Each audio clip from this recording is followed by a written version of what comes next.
মানুষ চিন্তা ভাবনা করে কুল করতে পারে না। মানুষ চিন্তা ভাবনায় মগ্ন থাকে, মগ্ন থেকেও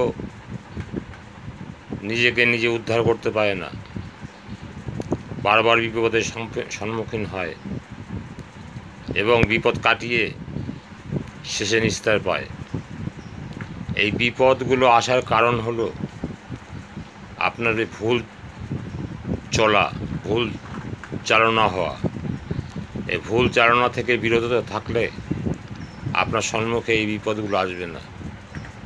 বিপদ দেখবেন ফাঁক দিয়ে গলে বেরিয়ে যাচ্ছে।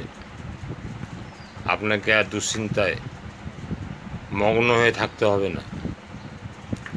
দুশ্চিন্তা যতই আসবে, সুচিন্তা করে দুশ্চিন্তাকে কাটাতে হবে, তবেই আপনার জীবনে মঙ্গল আসবে।